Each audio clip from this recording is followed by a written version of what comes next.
The harsh December wind cut through downtown Chicago like a blade, carrying with it the scent of snow and the distant hum of holiday shoppers rushing to their warm destinations. But in the shadows of Lincoln Park, where the city's forgotten gathered, beneath overpasses and in doorways, three small figures huddled together for warmth beneath a torn blue tarp. Maya, Emma, and Sophia Chen were 8 years old, identical triplets whose once bright eyes had dimmed with the harsh realities of life on the streets. Their clothes, donated from various shelters, hung loose on their small frames, and their shoes, mismatched and several sizes too big, squelched with each step through the December slush. "I'm hungry," whispered Sophia, the youngest of the three. By mere minutes, her breath forming small clouds in the frigid air. Her sisters pressed closer to her, Maya wrapping her thin arms around both siblings, while Emma pulled the tarp tighter around their shoulders. "I know, Soph," Maya replied, her voice carrying the weight of responsibility that had fallen on her shoulders as the eldest. "Mrs. Rodriguez from the shelter said they might have soup tomorrow if we get there early enough." Emma, the middle child, and often the quiet observer, pointed toward the glowing windows of the luxury apartments across the street. "Do you think people in those buildings ever get cold?" she asked, her voice barely above a whisper. The three girls had been living on Chicago's streets for 6 months, ever since their grandmother, their only remaining family, had passed away in her sleep. With no other relatives to claim them, and the foster care system overwhelmed and underfunded, they had slipped through the cracks, becoming just another statistic in a city that had too many children and not enough homes. Before we jump back in, tell us where you're tuning in from, and if this story touches you, make sure you're subscribed, because tomorrow I've saved something extra special for you. Their grandmother, Liu Chen, had been a seamstress who worked 16-hour days in a cramped apartment above a dry cleaner in Chinatown. She had taken in the triplets when they were infants, after their parents died in a car accident, pouring every ounce of her love and limited resources into raising them. The girls remembered her gentle hands, teaching them to fold origami cranes, her stories about their parents, and the way she would hum traditional Chinese lullabies when they couldn't sleep. But lung disease, brought on by years of inhaling chemical fumes from the dry cleaning business below, had slowly stolen their grandmother's strength. She had hidden her illness well, not wanting to worry the girls, but eventually even her fierce determination couldn't fight the inevitable. Now, sitting in the bitter cold, the triplets clung to the few possessions they had managed to salvage. A small wooden box containing their parents' wedding rings, a faded photograph of their grandmother, and 3 matching notebooks that Emma had found in a dumpster behind an art supply store. The notebooks had become their treasure, filled with drawings, stories, and dreams of a life beyond the streets. "Look," Maya said softly, pulling out her notebook and opening it to a page covered in her careful drawings. "I drew us a house again. It has 3 bedrooms, 1 for each of us, and a big kitchen where we could cook real meals." Sophia leaned over to study the drawing, her eyes lighting up despite their circumstances. "And a backyard?" she asked hopefully. "Of course," Maya smiled, pointing to the sketch. "With a garden where we could grow vegetables, just like Nai used to talk about having when she was little in China." Emma added her own notebook to the pile, revealing pages filled with intricate drawings of inventions, mechanical devices that could help people, fantastical machines that could solve problems, and detailed sketches of electronic circuits that seemed far too advanced for an 8-year-old mind. "What's this one?" Sophia asked, pointing to a particularly complex drawing. "It's a machine that could clean the air," Emma explained, her shy demeanor brightening when discussing her inventions. "Like the kind that could have helped Nai breathe better.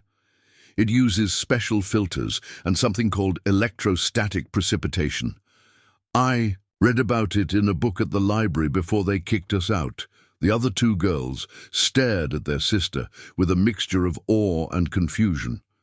Emma had always been different, able to understand complex concepts that left even adults scratching their heads. She could take apart broken electronics and somehow make them work again, and she had an uncanny ability to see how things fit together in ways that others couldn't.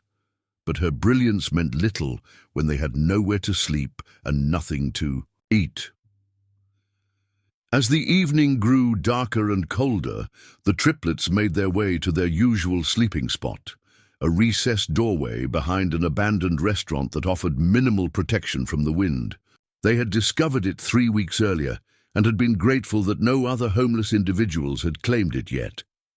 Maya pulled out the last of their food, 2 stale dinner rolls and a bruised apple that a kind bakery worker had given them earlier that day. With the precision of someone who had learned to make every crumb count, she divided the meager meal into 3 equal portions.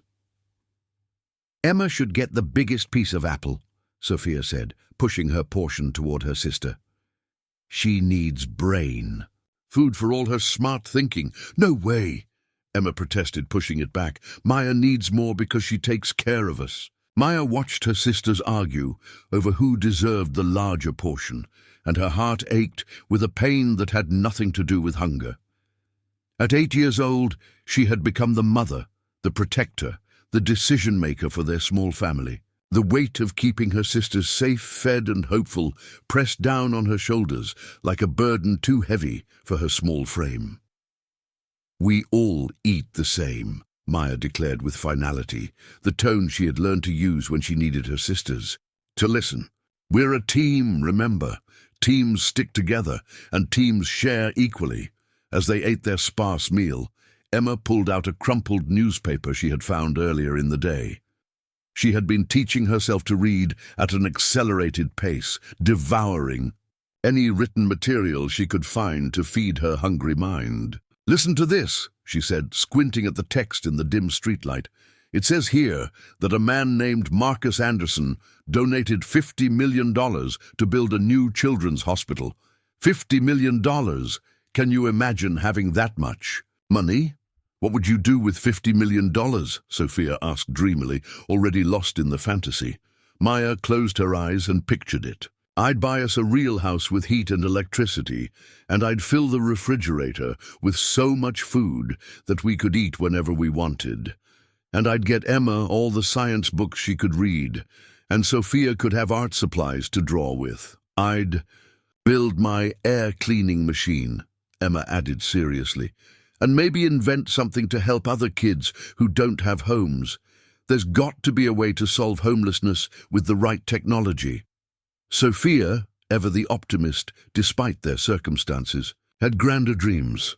"I'd find families for every kid who doesn't have one. Like a matching service, but for love instead of dating. Everyone deserves to belong somewhere." Their conversation was interrupted by the sound of footsteps approaching. The triplets instinctively pressed themselves deeper into the doorway, making themselves as small and invisible as possible. Experience had taught them that nighttime visitors were rarely friendly, and their vulnerability as children made them targets for dangers they barely understood but instinctively feared.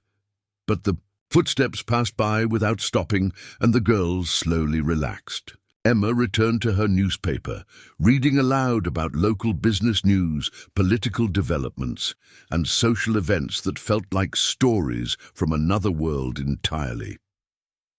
"Marcus Anderson," she read, "CEO of Anderson Biotechnology, announced today that his company's latest medical breakthrough could revolutionize treatment for genetic disorders. Anderson, 45, has been named Chicago's Entrepreneur of the Year for the 3rd consecutive time." Maya studied the small black and white photograph accompanying the article. The man had kind eyes and a gentle smile, but there was something sad about his expression that she couldn't quite identify. "He looks lonely," she observed. "How can he be lonely?" Sophia asked. "He's rich and famous. He probably has tons of friends." Emma, who had become wise beyond her years through necessity, shook her head. Money doesn't mean you're not lonely. Sometimes I think having everything might make you lonelier because you never know if people like you for who you are or what you have. The depth of her sister's observation surprised Maya. Despite being only 8, Emma had developed an understanding of human nature that seemed to come from somewhere far beyond her years of experience. As the night grew later and the temperature continued to drop, the triplets arranged themselves for sleep.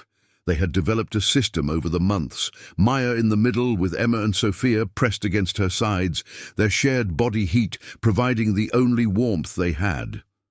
The tarp served as both blanket and shield from the wind, though it did little to block the cold that seemed to seep up from the concrete beneath them. "Tell us the story, Maya," Sophia whispered, her voice heavy with exhaustion. Maya knew which story her sister meant.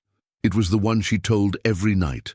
A fairy tale of their own creation about 3 sisters who discovered they had magical powers and used them to help other children in need.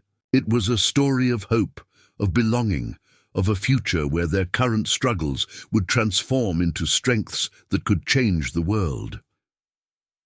"Once upon a time," Maya began, her voice soft but steady, "there were 3 sisters who lived in a beautiful castle made of starlight and dreams." As she wove the familiar tale, Emma and Sophia's breathing gradually became deeper and more regular. But Maya remained awake long after her sisters fell asleep, staring up at the city lights that twinkled like distant stars above the building tops. She thought about the man in the newspaper photograph, Marcus Anderson, and wondered what it would be like to have so much power to help others, but no family to share it with. She thought about their grandmother's final words, whispered in the hospital room just before she closed her eyes for the last time. "Take care of each other, my little dragons. You are stronger together than apart, and someday your strength will surprise the world." Maya had promised her dying grandmother that she would keep her sisters safe, but as the weeks turned into months on the streets, that promise felt heavier and more impossible to keep. They were just 3 small girls in a vast, indifferent city, invisible to most and inconvenient to others. But something deep in her heart, perhaps the same intuition that had kept them alive this long, whispered that their story was far from over. That somehow, somewhere, their paths would cross with someone who could see them not as problems to be solved, but as treasures to be cherished. As sleep finally claimed her, Maya's last conscious thought was a prayer her grandmother had taught. Her, spoken in the mixture of English and Mandarin that had been the soundtrack of their early childhood. "Please, universe, send us someone who needs us as much as we need them." Across the city, in a penthouse office overlooking Lake Michigan, Marcus Anderson sat alone at his desk, staring at the same newspaper article that the triplets had read hours earlier. But he wasn't reading about his business success or his latest donation. His attention was focused on a different section entirely, a small piece about the city's growing homeless population and the particular vulnerability of children aging out of the foster care system. He had been reading similar articles for months, each one adding to the weight of a loneliness that no amount of success or philanthropy seemed able to cure. At 45, Marcus had built an empire, revolutionized medical technology, and earned the respect of his peers. But he went home each night to an empty mansion, ate dinner alone at a table meant for 12, and fell asleep in a bedroom that echoed with silence. The irony was not lost on him that a man who had dedicated his life to helping others heal could not cure the ache in his own heart, the knowledge that despite all his achievements, he would never have a family of his own to share them with. Medical tests had confirmed years earlier what he had long suspected: he would never be able to have biological children. That night, as snow began to fall softly over Chicago, Marcus Anderson and 3 homeless triplets slept under the same sky. unaware that their lives were about to intersect in ways that would change everything they thought they knew about family, destiny, and the mysterious connections that bind human hearts together across impossible odds. The stage was set for a collision of worlds that would reveal truths buried deep in the past and forge a future none of them could have imagined. Preparing and narrating this story took us a lot of time, so if you are enjoying it, subscribe to our channel. It means a lot to us. Now back to the story. The morning sun cast long shadows across Michigan Avenue as Marcus Anderson stepped out of his black Tesla, the December air sharp against his face. He had driven himself today, dismissing his usual driver, a rare decision that his assistant had questioned but didn't dare challenge. Something about the newspaper article from the night before had unsettled him, creating a restlessness that made sitting in the back seat of a chauffeured car feel suffocating. Marcus had built his morning routine around precision and efficiency. Gym at 5:30 a.m., breakfast at 7, in the office by 8 more. But today, he found himself walking instead of heading straight to the Anderson Biotechnology headquarters.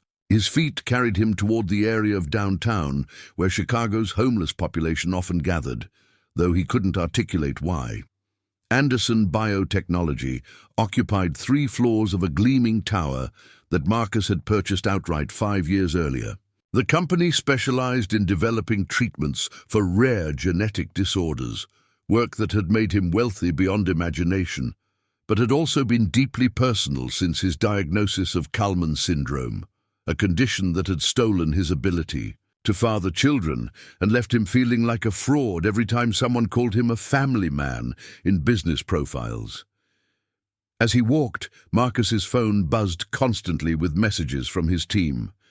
The quarterly board meeting was scheduled for 10 a.m., and there were contract negotiations for a new research facility that required his immediate attention. But for the first time in years, Marcus ignored the electronic demands and continued walking. 3 blocks from his office, he noticed them.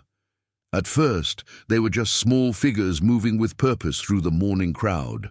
3 girls who seemed far too young to be navigating the busy streets alone. But something about their synchronized movements, the way they stayed close together while scanning their surroundings with the alertness of seasoned survivors, made Marcus pause. Maya led her sisters through the familiar morning routine they had developed over the past 6 months. The early hours were crucial for finding discarded food from restaurants that had closed the night before, and for visiting the few public restrooms that would allow them entry before the security guards arrived for their shifts. "Emma, stay close," Maya whispered as they approached a coffee shop that sometimes threw away day-old pastries.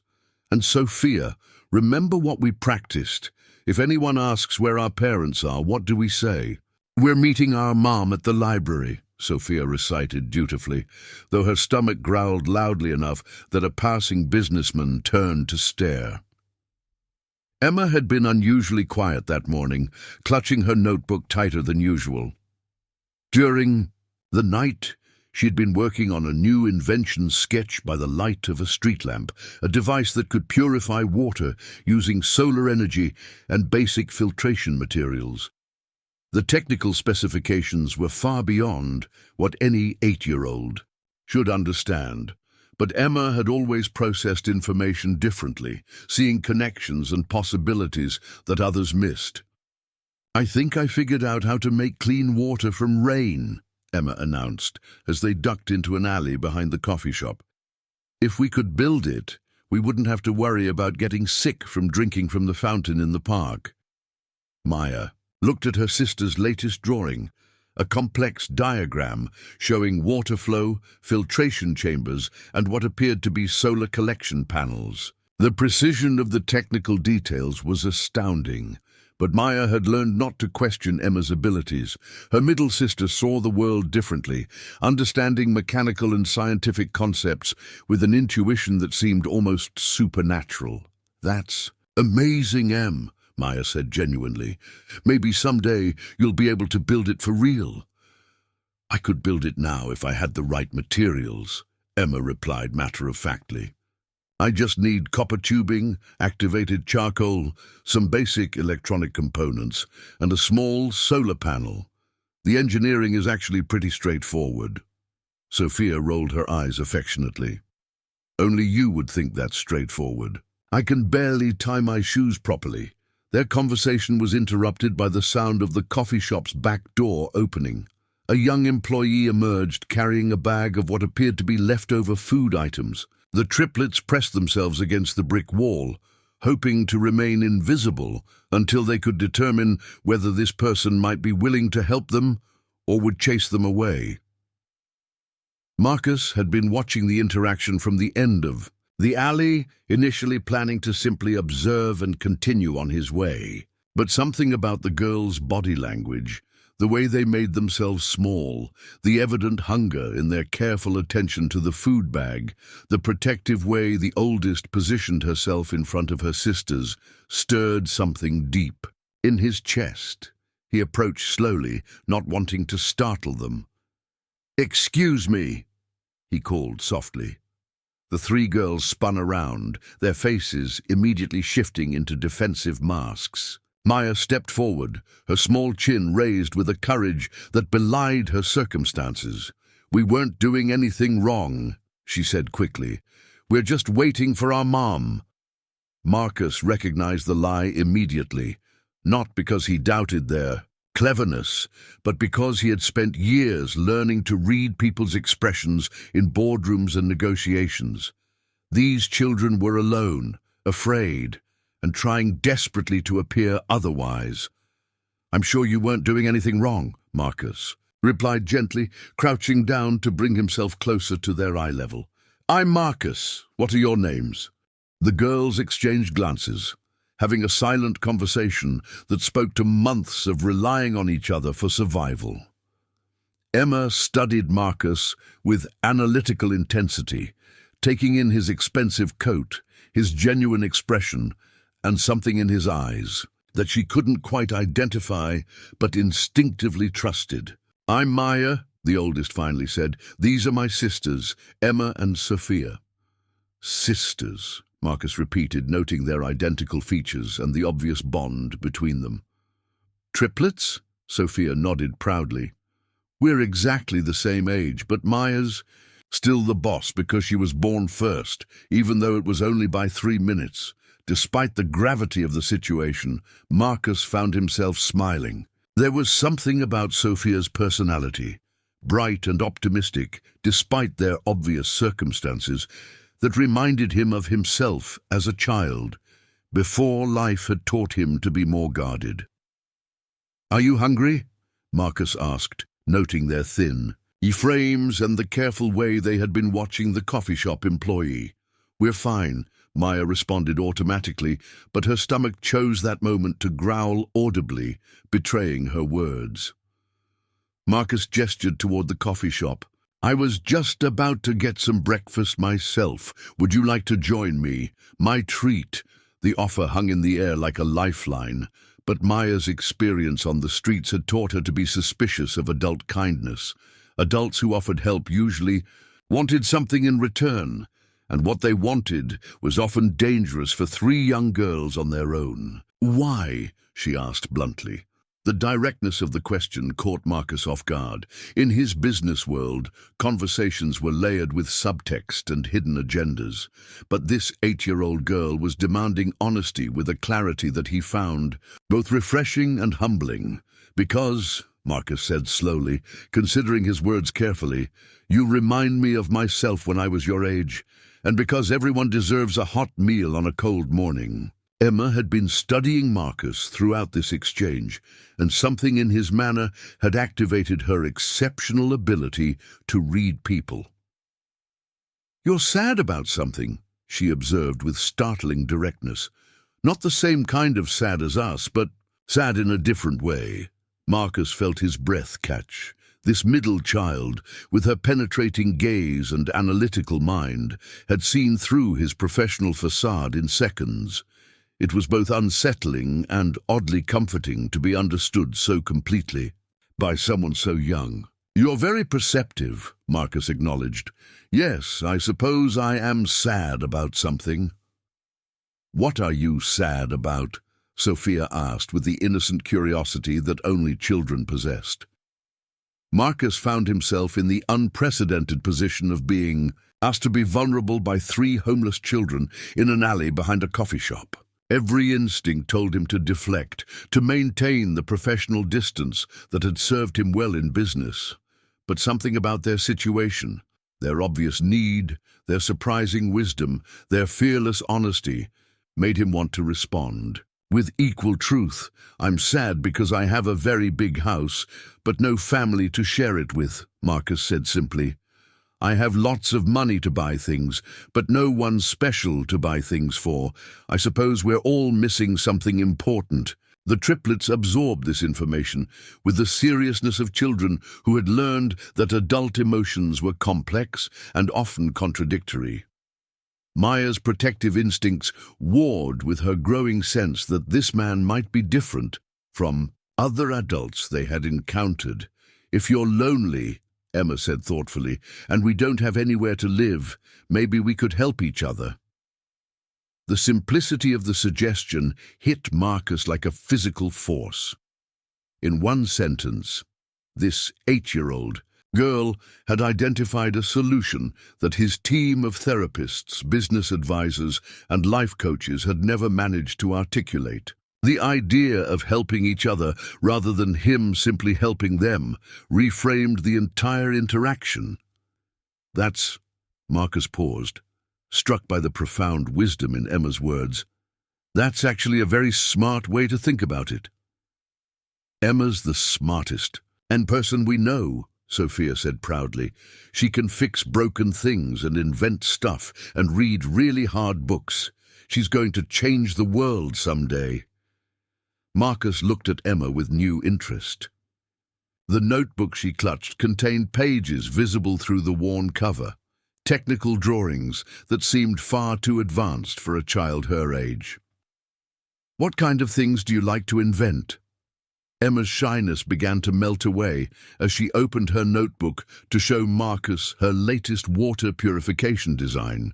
I want to make machines that help people, she explained, her voice gaining confidence, like this one that could clean dirty water, or this one that could help sick people breathe better air.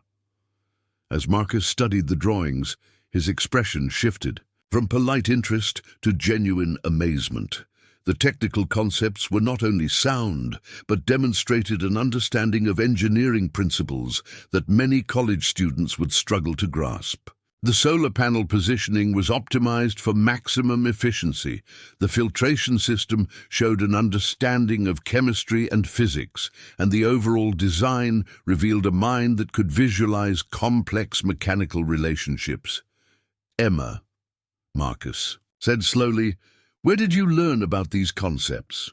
From books and watching how things work, Emma replied, as if it were obvious. I found a physics textbook in a dumpster behind the university, and there's a library computer I could use sometimes before they made us leave. Most of it just makes sense when I look at it. Marcus felt a chill that had nothing to do with the December morning. He was looking at raw genius, the kind of intellectual gift that appeared perhaps once in a generation. And this extraordinary mind was sleeping in doorways and scavenging for food. Would you like to see my laboratory? Marcus asked suddenly, the words surprising even himself. I have equipment there that might interest you. All of you. Maya's protective instincts flared. Why would you want to show us your laboratory? Marcus considered the question carefully. Why did he want to help them? Was it loneliness, guilt over his wealth while they suffered, recognition of Emma's exceptional abilities? Or something deeper, a sense that meeting these 3 girls was not coincidental but somehow meant to happen? Because, Marcus said finally, I think you 3 might be exactly what I've been looking for, and I might be exactly what you need. The coffee shop employee, who had been watching this interaction from the doorway, finally approached.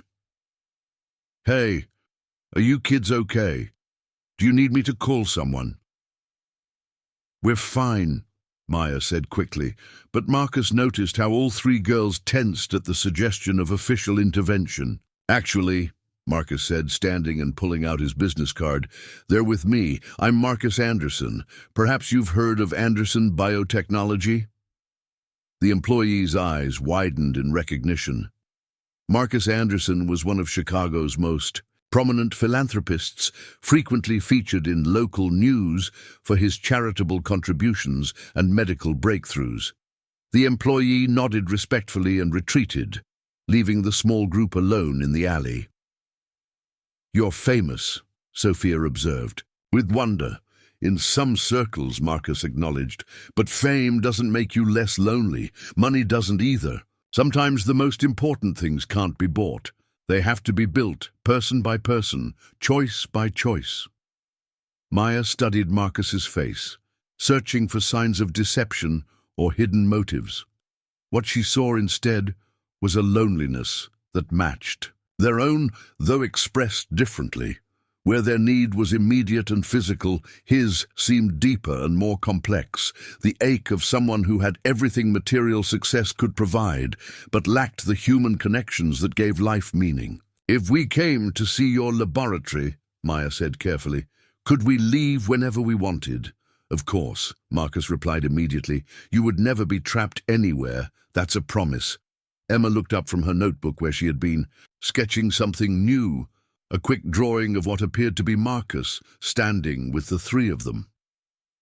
"I think," she said quietly, "that maybe we were supposed to meet you, like it was meant to happen." Marcus felt something shift in his chest, a loosening of tension he had carried for so long that he had forgotten what it felt like to be without it. These three extraordinary children, thrown together by tragedy and held together by love, might indeed be exactly what his empty life had been missing, and perhaps, he dared to hope, he might be exactly what they needed too. "Well then," Marcus said, extending his hand toward Maya, "shall we go see what the future holds?" After a moment's hesitation, Maya reached out and took his hand. Emma and Sophia quickly followed suit, and for the first time in months, the triplets walked forward instead of just surviving, toward a possibility none of them could have imagined just hours before.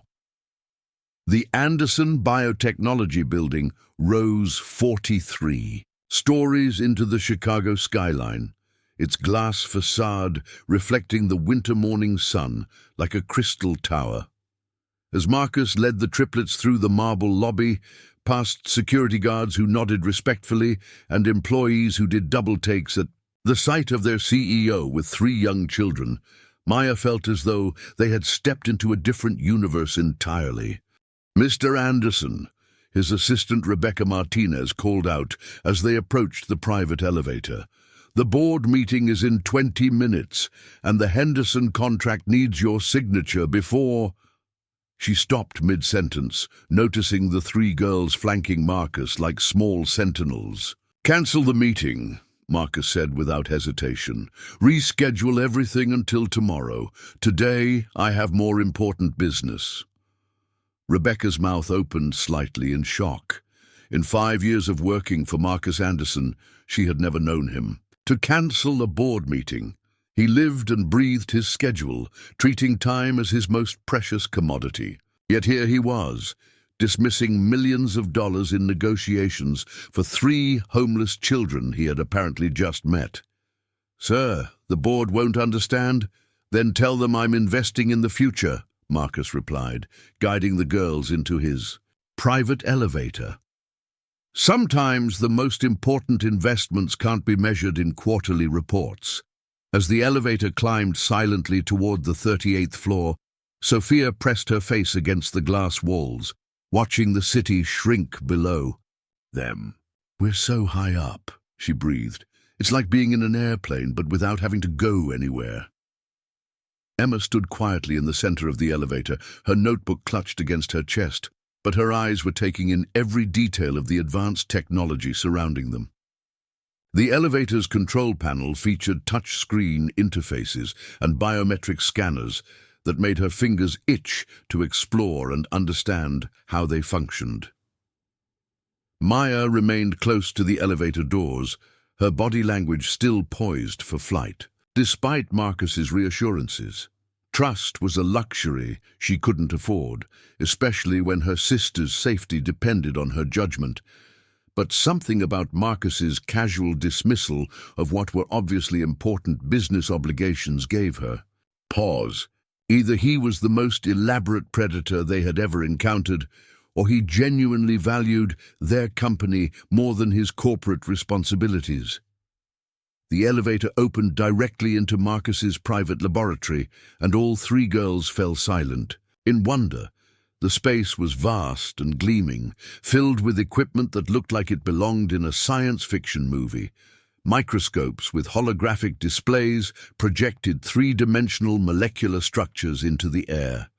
Computer workstations hummed quietly, running complex calculations on screens that showed DNA sequences and protein configurations. Glass chambers contained experiments in various stages of completion, and robotic arms moved with precise automation, pipetting solutions and adjusting environmental controls. But what captured Emma's attention immediately was a corner of the lab that looked different from the rest, more chaotic, more creative, filled with half-assembled prototypes and mechanical components that suggested someone here liked to build things with their hands. "That's my personal workshop," Marcus said, noticing Emma's fascination. "Sometimes the best breakthroughs come from just playing around with ideas, without worrying about whether they'll work or not." Emma approached the workshop area as if drawn by a magnetic force. Scattered across the workbench were components that made her heart race with possibility. Microprocessors, sensors, miniature motors, and materials she had only read about in discarded technical manuals. Her hands trembled with the desire to touch, to explore, to create. "Can I—" she began, then stopped, remembering that they were guests in this impossibly expensive space. "Can you what?" Marcus encouraged gently. "Can I touch something? I promise. I won't break anything, I just want to see how it works." Marcus smiled, the first genuine smile his employees had seen from him in months. "Emma, you can touch anything you want. Better yet, would you like to build something?" Emma's eyes went wide. "Really? You mean it?" "I mean it. In fact, I'd like to see what you could create with access to proper materials. Show me what that brilliant mind of yours can do when it's not limited by what you can find in dumpsters." While Emma gravitated toward the workshop, Sophia discovered a different kind of wonder in the main laboratory. The holographic displays fascinated her, and she stood transfixed watching a three-dimensional representation of a human heart beating in slow motion, its chambers filling and emptying with simulated blood flow. "What is this?" she asked, reaching out to touch the projection. Her hand passed harmlessly through the image, creating ripples of light that made her giggle with delight. "That's a computer model of a human heart," Marcus explained, moving to stand beside her. "We use it to test new treatments for heart disease before we try them on real patients. It's like having a practice patient who can't get hurt while we learn." "So you're like a doctor, but for pretend people first?" Marcus laughed. "That's actually a very good way to put it. We try to help pretend people so we can help real people better." Sophia nodded solemnly. "That's smart. Nai always said it was better to practice on paper before you cut the good fabric." The casual mention of their grandmother sent a pang through Marcus's chest. These children had lost someone precious, someone who had clearly loved them and taught them wisdom that they carried like treasures. He found himself wanting to know more about the woman who had raised three such remarkable girls. Maya, meanwhile, had been conducting her own investigation of the space. While her sisters explored with wonder, she was cataloguing exits, noting security cameras, and observing Marcus's staff through the glass walls of his office. Her survival instincts were still active, even in this palace of technology and comfort. "I'm wondering if this is real," Marcus observed, approaching her carefully. "You're wondering what the catch is." Maya turned to face him, her expression guarded but not hostile. "In my experience, adults don't give kids things without expecting something back, and they definitely don't cancel important meetings for strangers. They just met in an alley." "You're absolutely right to be suspicious," Marcus acknowledged. "If I were in your position, I'd be thinking the same thing. So let me be completely honest with you." He gestured toward a comfortable seating area in the corner of the lab, and after a moment's hesitation, Maya followed him. From there, they could see both Emma, who was already dismantling a small electronic device with the confidence of an experienced engineer, and Sophia, who was asking rapid-fire questions about the various scientific displays. I cancelled those meetings because for the first time in years, I met people who made me remember why I started this company in the first place, Marcus began. I went into biotechnology because I wanted to help families stay together, to cure diseases that separated parents from children. But somewhere along the way, I forgot that the science is meaningless without the people it's meant to serve. Maya studied his face as he spoke, using skills honed by months of reading adult intentions for signs of danger or deception. What she saw instead was a sincerity that seemed to surprise even Marcus himself. "You really are lonely, aren't you?" she said softly. "Yes," Marcus admitted, "lonelier than I realized until I met you three this morning. I've spent so much time building a company and accumulating success that I forgot to build a life. And you've faced unimaginable hardship, but you've stayed together, taken care of each other, created a family out of nothing but love and determination. You have something I've been missing without even knowing it. But what do you want from us?" Maya pressed, still needing to understand the terms of any potential relationship. Marcus was quiet for a long moment, watching Emma work with components that should have been far beyond her comprehension, listening to Sophia's infectious laughter as she discovered new wonders in the holographic displays. "I want to give you what you need," he said finally. Safe place to live, food, education, opportunities to develop your incredible talents. But more than that..." He paused, struggling to articulate feelings he had never expressed before. "I want to learn how to be part of a family. I want to experience what it means to worry about someone else's dreams instead of just my own. I want to know what it feels like to belong somewhere with people who matter more than profit margins and stock prices." Maya felt something shift in her chest. This man wasn't trying to save them out of pity or obligation. He was asking them to save him from a life that had given him everything except the things that truly mattered. "Emma!" Maya called to her sister. "Come here for a minute." Emma reluctantly left the workbench, carrying a partially assembled device that Marcus recognized as a sophisticated water testing unit, something that typically took his graduate-level interns weeks to build. "How long have you been working on that?" Marcus asked, genuinely astonished. "About 15 minutes, Emma replied matter-of-factly. "I want to modify the sensors to detect specific contaminants that are common in urban water sources. The original design is good, but it's not optimized for the kind of testing that people in our situation would need." Marcus felt his breath catch. In 15 minutes, this 8-year-old had not only understood complex technology, but had identified improvements that his research team hadn't considered.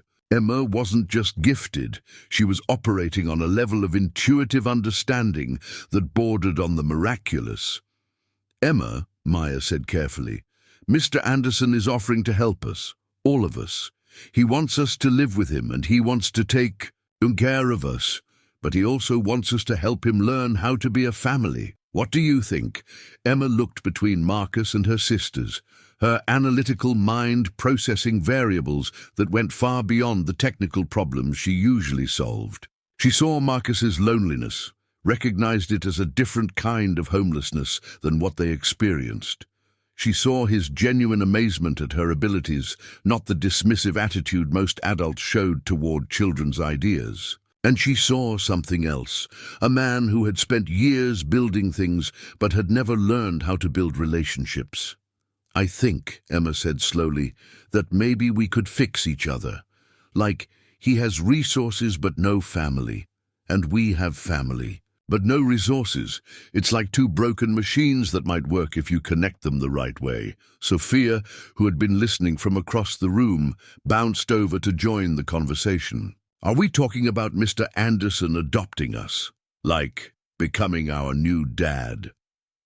The word "dad" hung in the air like a question that none of them had been ready to ask. Marcus felt something fundamental shift in his understanding of what he was offering. He had been thinking in terms of guardianship, of providing support and stability, but Sophia's innocent question forced him to confront the deeper truth, that what he wanted, what they all needed, was to become a real family. "Would you want that?" Marcus asked, his voice barely above a whisper. "Would you want me to try to be your father?" The three sisters exchanged one of their silent conversations, communicating in the wordless language that only people who had depended on each other for survival could understand. Maya saw hope in Emma's eyes, excitement in Sophia's expression, and felt her own carefully constructed walls beginning to crumble. "We've never had a dad," Maya said finally. "We don't really know what that's supposed to be like." "Neither do I," Marcus admitted. "I've never been a father. We'd have to figure it out together." "Together?" Sophia repeated, testing the word. "I like that. We're good at doing things together."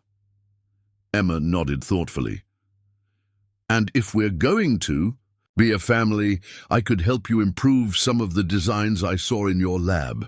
There are more efficient ways to structure some of those molecular analysis protocols."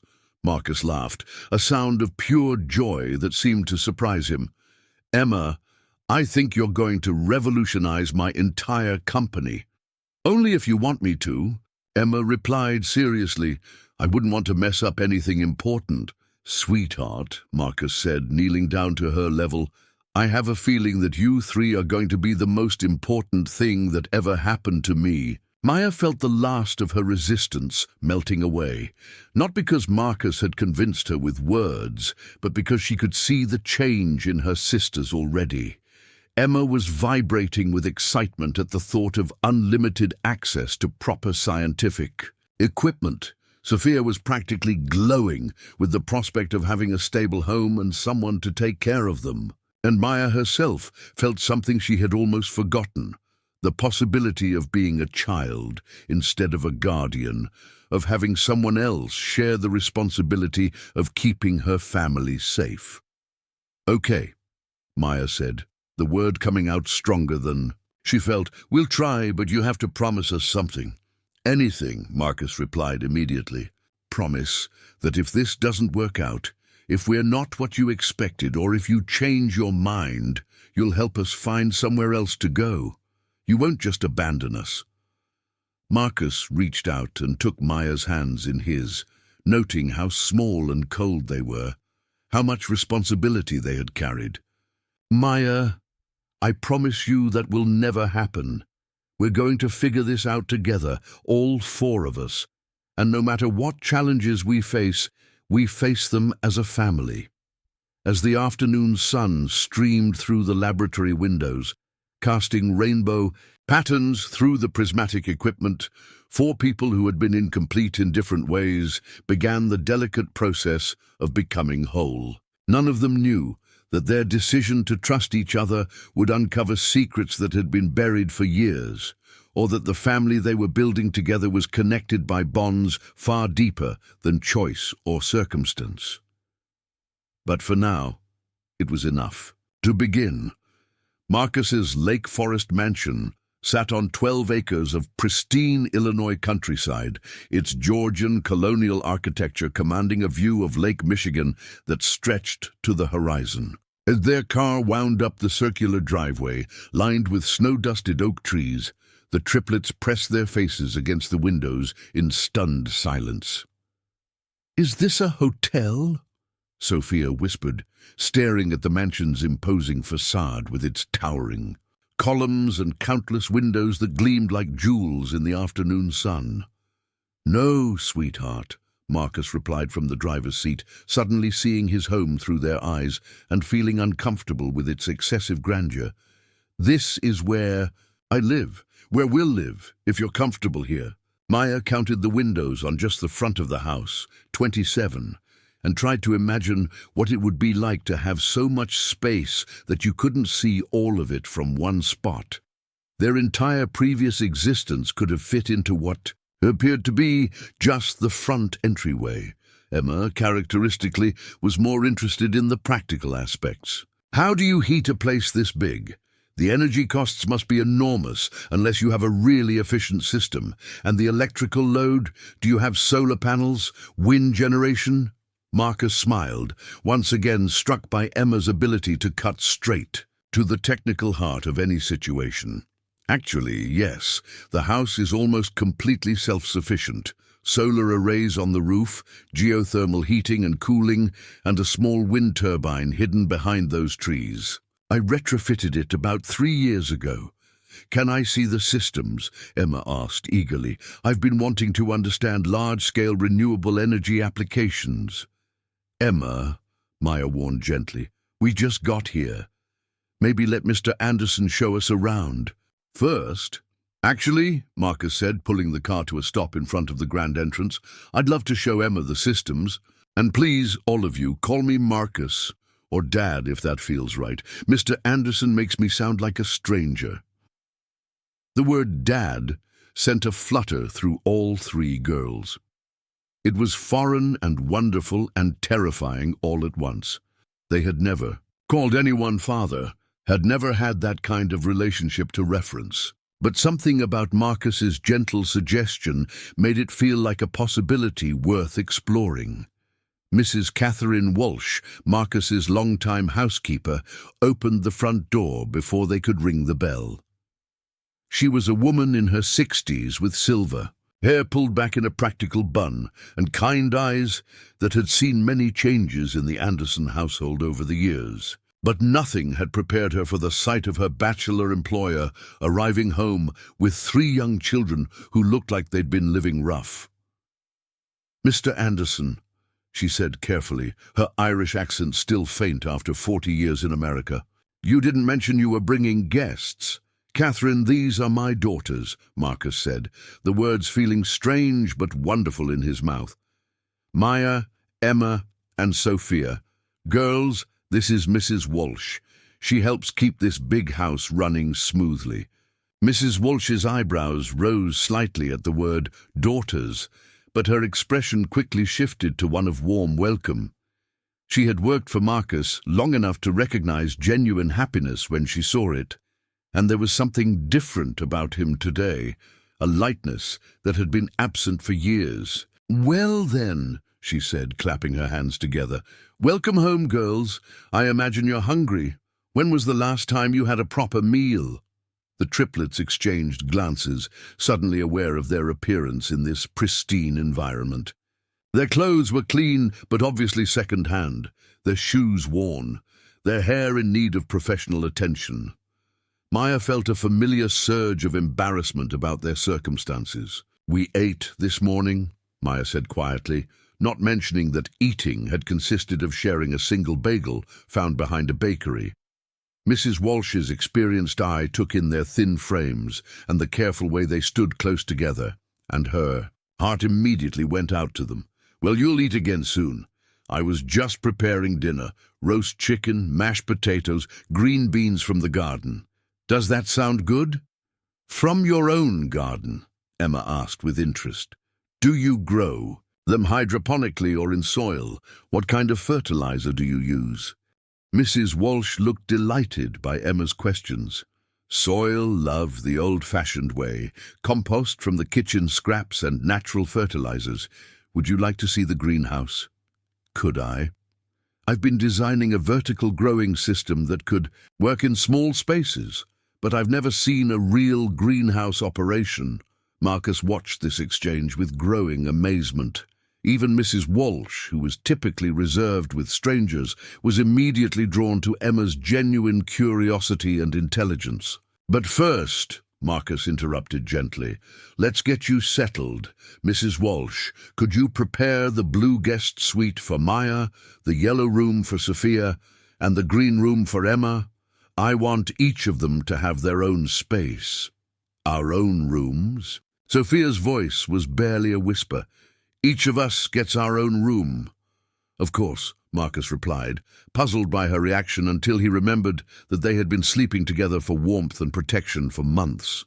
Privacy and personal space were luxuries they had never experienced. "We don't have to be separated," Maya said quickly, her protective instincts flaring. "We can share. We're used to sharing." Marcus knelt down to Maya's level, understanding her. "Concern. You don't have to be separated. Your rooms are all connected. There's a sitting area in the middle where you can spend time together whenever you want. But you'll each have your own bed, your own closet, your own space to keep your things private. If you want privacy. If you don't, you can leave all the doors open." "Our own things," Emma repeated wonderingly. "What kinds of things?" "Whatever you want," Marcus said simply. "Books, clothes, toys, art supplies, whatever makes you happy and helps you feel at home." As they toured the mansion, the girls' amazement grew with each room. The library contained thousands of books, including an entire section on science and engineering that made Emma practically vibrate with excitement. The art studio, which Marcus had never used, was perfectly equipped for drawing and painting. The game room had a pool table, video games and puzzles that looked like they had never been touched. "Why do you have all this stuff if you live alone?" Sophia asked with characteristic directness. Marcus paused in the doorway of the music room, where a baby grand piano sat silent and dust-free but unused. "I suppose I kept hoping that someday I'd have a family to share it with. I just never knew how that would happen." Maya studied Marcus's expression, noting the sadness that flickered across his features. "Were you ever married? Did you ever have kids before us?" The question touched on the most painful aspects of Marcus's past, his diagnosis, the failed relationships when potential partners learned he couldn't have biological children, the gradual acceptance that traditional family life might not be possible for him. "No," Marcus said quietly. "I was never married. I wanted children, but I learned when I was younger that I couldn't have biological children. It's a medical condition I was born with. For a long time I thought that meant I'd never be a father." Emma's analytical mind immediately engaged with this information. "What kind of medical condition? Is it genetic, hormonal, structural?" "Emma," Maya warned, sensing that this might be too personal a topic. "It's okay," Marcus assured them. "It's called Kalman syndrome. It affects hormone production and, well, it means I can't father children naturally, but," he added, looking at each of the girls in turn, "it doesn't mean I can't be a father. Biology isn't the only way to build a family.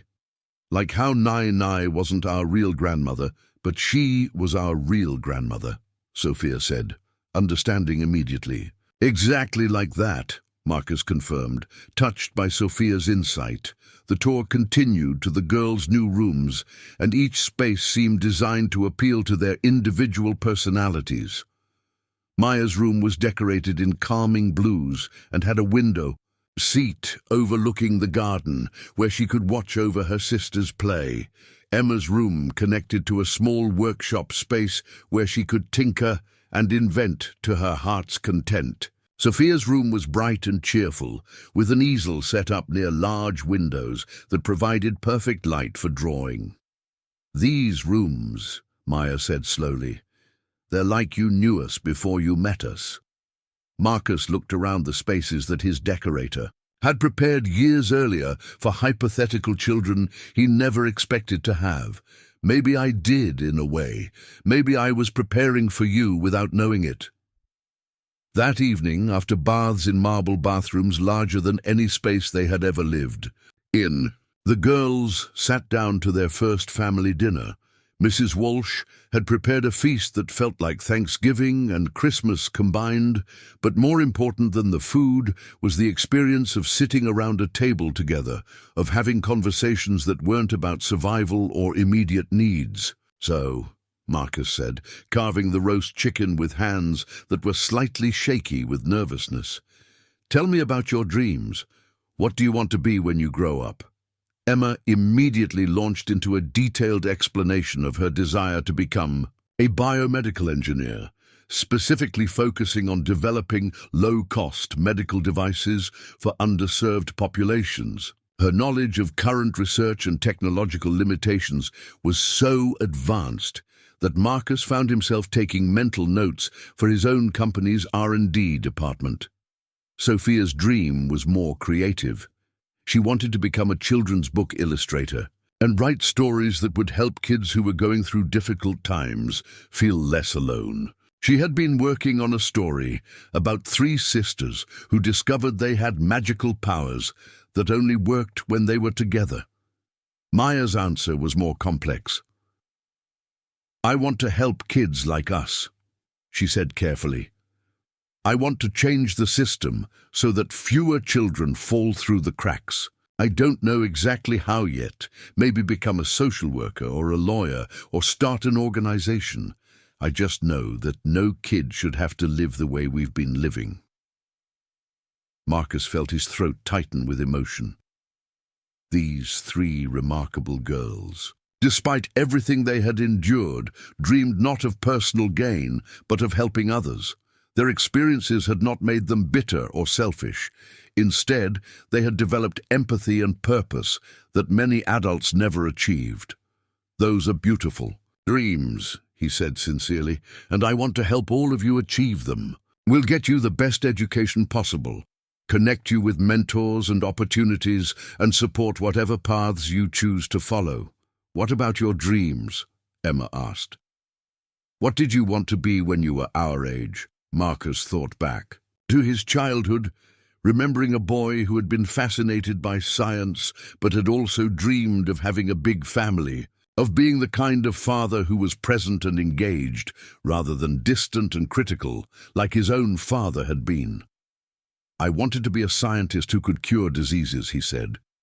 "But I also wanted to have a house full of children, to coach Little League teams and help with science fair projects and read bedtime stories. I achieved half of my dream. I became a scientist, but until today I thought the other half was impossible."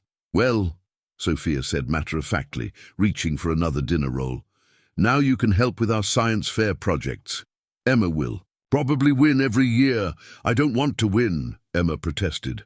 "I want to help other kids develop better projects. Competition is less important than collaboration." Maya smiled at her sister's response, feeling something she had almost forgotten: hope for the future.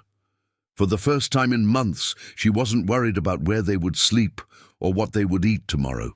Instead, she was thinking about school, about education, about the possibility that their lives could be about more than just survival. "Marcus," Maya said, testing the name carefully, "what happens now? Do we go to school? Do we need to take tests or prove we're smart enough?" "First," Marcus replied, "we make this official. I'll start the adoption process tomorrow. Then we'll figure out education. I suspect you're all far ahead of your grade levels, so we'll need to find the right schools that can challenge you appropriately. And then—" He paused, looking around the table at his new daughters. "Then we learn how to be a family together." As they finished dinner and Mrs. Walsh served dessert, homemade apple pie that made Sophia practically swoon with delight, none of them could have imagined that the legal process Marcus was about to begin would uncover information that would shake the foundation of everything they thought they knew about their family history. For now, they were simply four people who had found each other against impossible odds, building something beautiful from the broken pieces of their separate lives. The secrets of the past would reveal themselves in time, but tonight was about new beginnings, full stomachs, and the radical act of trusting that tomorrow might be better than today. 3 weeks into their new life, the Anderson family faced their first major challenge: education. The local public school system, while well-funded in their affluent district, was clearly unprepared for children like the triplets, whose unconventional backgrounds had created unique educational needs. Dr. Amanda Stevens, the principal of Lakewood Elementary, sat across from Marcus in her office, a stack of assessment results spread across her desk like evidence in a court case. The results were simultaneously impressive and problematic, creating a puzzle that the school system had never encountered before. Mr. Anderson, Dr. Stevens began carefully, "Your daughters are extraordinary, but I'm not sure our traditional grade structure can accommodate their needs." Maya had tested at a high school level in reading comprehension and social studies, but her mathematical skills were inconsistent, brilliant in practical applications but lacking in formal training. Emma's science and engineering knowledge surpassed most college freshmen, yet she had significant gaps in basic subjects like spelling and grammar. Sophia showed remarkable emotional intelligence and creativity, but her academic skills varied wildly depending on the subject matter. "What are you suggesting?" Marcus asked, though he had expected this conversation. During their first weeks together, he had watched the girls demonstrate capabilities that defied conventional educational categories. "Honestly, I think you need to consider alternative educational approaches, private tutoring, specialized programs, perhaps homeschooling with supplemental resources. These children don't fit into standard boxes, and trying to force them into our system might actually hinder their development." Marcus nodded thoughtfully. He had been reaching the same conclusion through his own observations. Emma spent her mornings in his home workshop, creating devices that his graduate-level engineers found remarkable. Maya had been reading voraciously from his library, particularly books about law, social justice, and child welfare systems. Sophia had been filling sketchbook after sketchbook with stories and illustrations that showed sophisticated understanding of human emotions and relationships. "What if we created our own educational program?" Marcus asked. "Something tailored specifically to their individual needs and interests." Dr. Stevens leaned forward with interest. "You have the resources to do that, and frankly, it might be the best option for children with their unique combination of gifts and gaps." That evening, Marcus presented the idea to the girls during dinner. The dining room had become their family meeting place, where important decisions were discussed, and everyone's opinion was valued equally. "So instead of going to regular school, we'd have teachers come here?" Maya asked, trying to understand the concept. "Not just teachers," Marcus explained.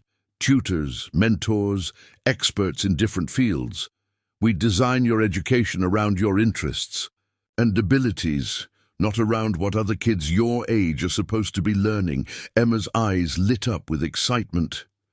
"Could I have access to university-level science courses and maybe shadow researchers in real laboratories?" "Absolutely. I've already spoken with colleagues at Northwestern and the University of Chicago. They're excited about the possibility of working with someone with your intuitive understanding of complex systems." Sophia looked worried.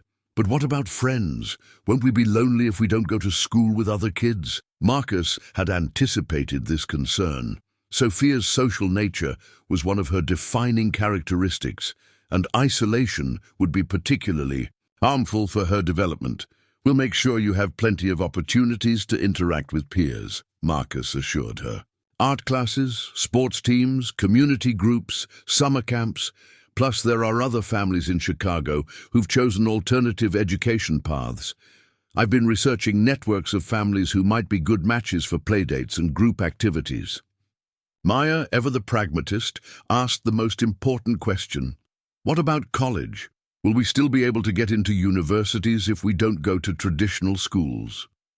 With your abilities and the educational opportunities we can provide, you'll Be better prepared for college than most traditionally schooled students, Marcus replied confidently. In fact, Emma might be ready for university-level work much sooner than the typical timeline. The conversation continued for over an hour, with each girl contributing ideas and concerns. Marcus was struck by their maturity and thoughtfulness, the way they considered not just their own needs, but how their decisions might affect each other. Finally, they reached a consensus. They would try the personalized education approach for one semester and evaluate how it was working. Within a week, Marcus had assembled an extraordinary team of educators. Dr. Elizabeth Chen, a retired professor of education from Northwestern, agreed to serve as their academic coordinator. Professor James Mitchell, a physicist from the University of Chicago, became Emma's primary science mentor. Maya began working with Dr. Sarah Rodriguez, a civil rights lawyer who specialized in children's advocacy. Sophia started art lessons with Isabella Foster, a renowned children's book illustrator. But the most unexpected addition to their educational team came from an unlikely source. Mrs. Walsh had been observing the girls' learning process with the keen eye of someone who had raised 5 children of her own. One morning, as she served breakfast, she made an observation that would change everything. "Mr. Anderson," she said carefully, "I hope you don't mind me saying, but I think you're missing something important in their education." Marcus looked up from his coffee, surprised. Mrs. Walsh rarely offered unsolicited opinions about family matters. "What do you mean?" "They need to learn practical life skills," she said firmly. "These girls lived on the streets for months. They know how to survive, but they don't know how to truly live. Cooking, budgeting, home maintenance, social etiquette, the skills that will help them navigate the world as successful adults." Marcus felt a wave of embarrassment. He had been so focused on their intellectual development that he had overlooked the practical aspects of education. "Would you be willing to teach them those skills?" he asked. Mrs. Walsh's face brightened. "I'd be honored. It's been a long time since this house had children learning and growing in it." And so began what Emma dubbed Walsh University, informal, afternoon sessions, where Mrs. Walsh taught the girls everything from basic cooking and cleaning to money management and social graces. These lessons often proved to be the girls' favorites, combining practical knowledge with warm, maternal guidance they had been craving. The real breakthrough came 6 weeks into their new educational routine. Emma had been working on a project to develop a water purification system that could be manufactured cheaply and distributed to communities without access to clean water. Her technical knowledge was impressive, but she struggled with the business and social aspects of bringing such a product to market. "What if we made this a family project?"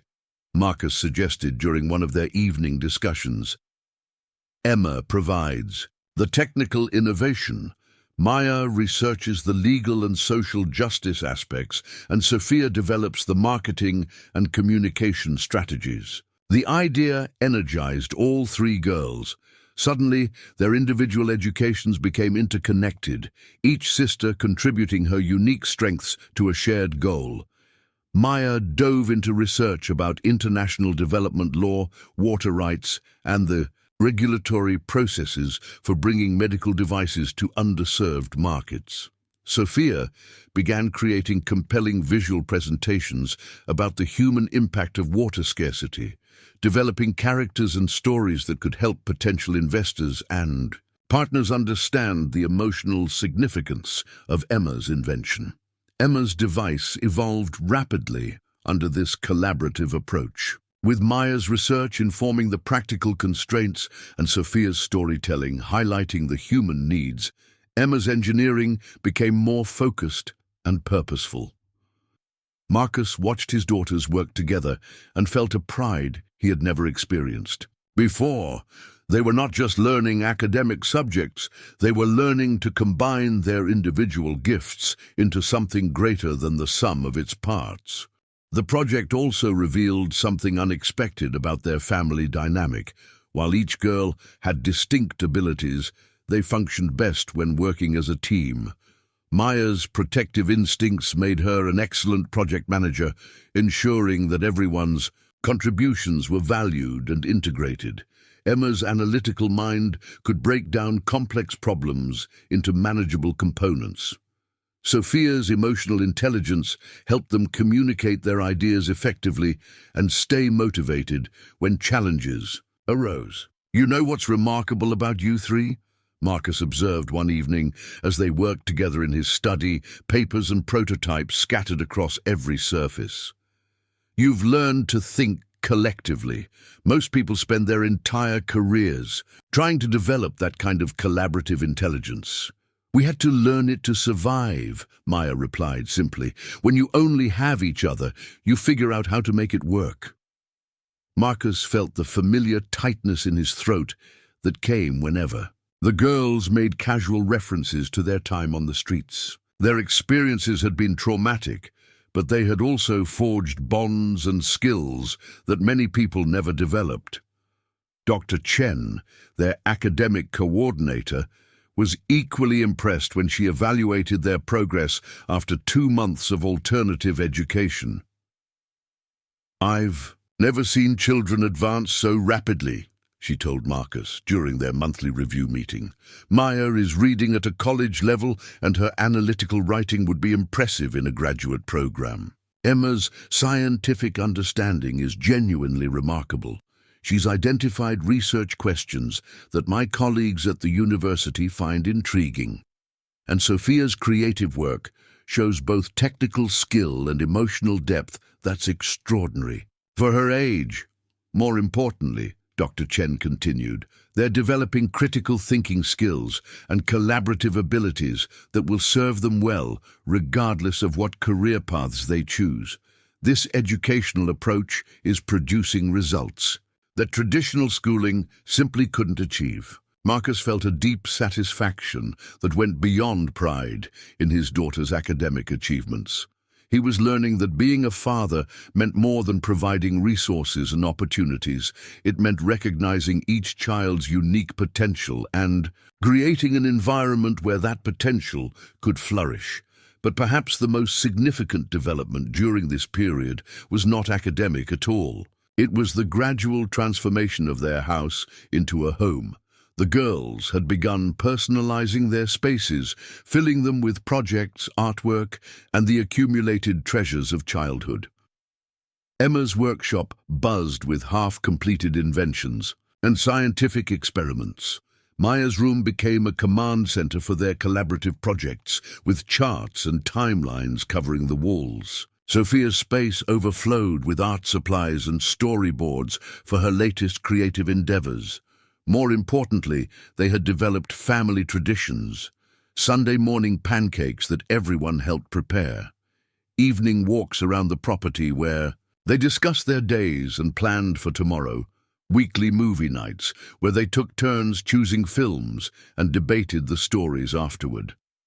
Marcus found himself looking forward to these simple moments more than any business meeting or professional achievement. The sound of the girls' laughter echoing through the halls, their animated discussions over dinner, the way they automatically included him in their plans and conversations, all of it felt like gifts he had never expected to receive.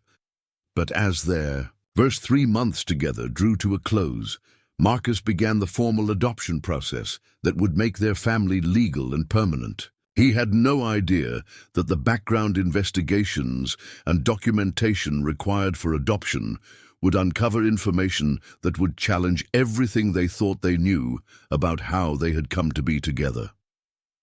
The legal paperwork seemed straightforward, but family court required extensive documentation about the children's backgrounds, medical histories, and previous placements. As Marcus's attorney began gathering these records, they would soon discover that the story of 3 orphaned sisters finding their way to a lonely billionaire was not the complete truth. The real story was far more complex, far more personal, and far more shocking than any of them could have imagined. 5 months into their new life together, the Anderson family had settled into a rhythm that felt as natural as breathing. Marcus had never imagined that his sterile mansion could become filled with such warmth and chaos. Emma's latest invention humming in the workshop, Sophia's artwork covering the refrigerator, Maya's carefully organized project materials spread across the dining room table, and the constant sound of laughter and conversation that made every room feel alive. But on a cold February morning, their peaceful world began to shift in ways none of them could have anticipated. Rebecca Martinez knocked on Marcus's home office door with an unusual expression of concern. In her 5 years as his assistant, she had handled everything from hostile corporate takeovers to medical emergencies with unflappable efficiency. But today, she looked genuinely troubled. "Marcus, I have David Hoffman on the line," she said, carefully. "He says it's urgent regarding the adoption paperwork." David Hoffman was the family law attorney Marcus had hired to handle the adoption process. A meticulous man in his 60s, David had initially assured Marcus that the legal proceedings would be straightforward. 3 orphaned children with no living relatives and a prospective father with unlimited resources and spotless background. Checks? It should have been a simple matter of paperwork and court appearances. Marcus picked up the phone with a slight frown. "David, what's the problem?" "Marcus, we need to meet in person. Today, if possible. There's been a development in the background investigation that, well, it's complicated." The tone in David's voice sent a chill down Marcus's spine. "What kind of development? I'd rather not discuss this over the phone. Can you come to my office this afternoon? And Marcus, you might want to prepare yourself. What I've discovered is going to be difficult to hear." After hanging up, Marcus sat in his office for several long minutes, staring out at the snow-covered grounds where his daughters were building an elaborate snow fort. Through the window, he could see Emma directing the construction with engineering precision, while Maya ensured everyone's safety, and Sophia added artistic flourishes to the design. They worked together with the seamless coordination that never failed to amaze him. Whatever David had discovered, Marcus was determined not to let it threaten the family they had built together. These girls belonged with him, and he belonged with them. No legal complication could change that fundamental truth. That afternoon, Marcus sat in David's downtown office, facing a conference table covered with documents, photographs, and what appeared to be medical records. David's expression was grave as he organized the materials in front of him. "Marcus, I need you to understand that what I'm about to tell you doesn't change anything about your love for those girls, or their love for you. Family is about more than biology or legal documents, but the information I've uncovered is going to shock you." Marcus felt his stomach tighten. "Just tell me." David pulled out a thick file folder. "The background investigation required me to dig deep into the girls' history, not just their time with their grandmother, but their origins. Birth certificates, hospital records, any documentation about their biological parents. I thought their parents died in a car accident when the girls were infants," Marcus said, recalling the story Maya had told him. "That's what their grandmother told them, and that's what she believed. But Marcus—" David paused, seeming to steel himself. "Their parents didn't die in a car accident. In fact, according to the records I've found, they never had parents at all. At least, not in the traditional sense." Marcus stared at David, not understanding. "What do you mean?" David opened the folder and pulled out several documents. "The girls were born at Chicago Memorial Hospital on March 15th, 15 years ago. But they weren't born to a married couple who died in an accident. They were born to a woman named Dr. Jennifer Liu Chen." The name hit Marcus like a physical blow. Jennifer Chen had been his research partner 15 years ago, a brilliant geneticist who had worked with him on some of Anderson Biotechnology's earliest breakthrough treatments.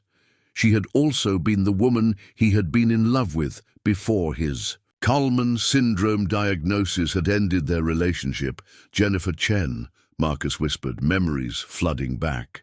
You knew her, David observed, noting Marcus's reaction. We worked together.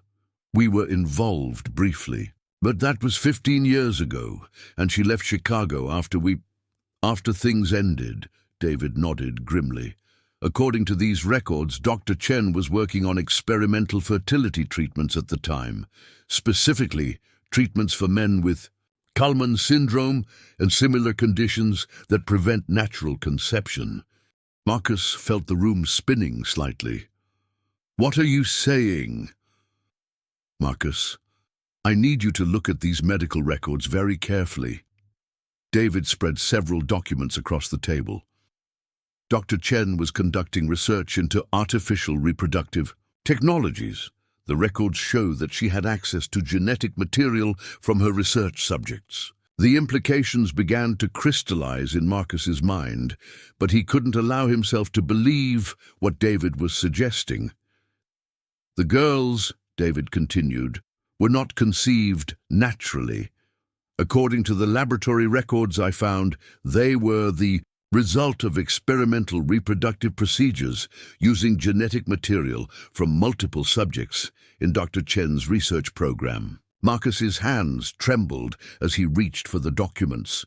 The medical terminology was complex, but certain details stood out with stark clarity. Dates that corresponded to his own participation in Jennifer's research. Laboratory codes that matched samples he had provided for her fertility studies. And most shocking of all, genetic markers that could only mean one thing. Are you telling me, Marcus said slowly, that these girls are biologically yours? David confirmed quietly.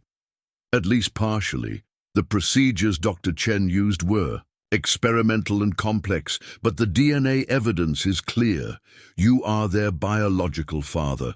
The words hung in the air like a revelation that rewrote history. Marcus thought about Emma's intuitive understanding of science, Maya's analytical mind that mirrored his own thought processes, Sophia's emotional intelligence that reminded him of his mother, the physical resemblances he had noticed but attributed to coincidence. The way they had all connected so naturally, as if they were meant to be together. But how?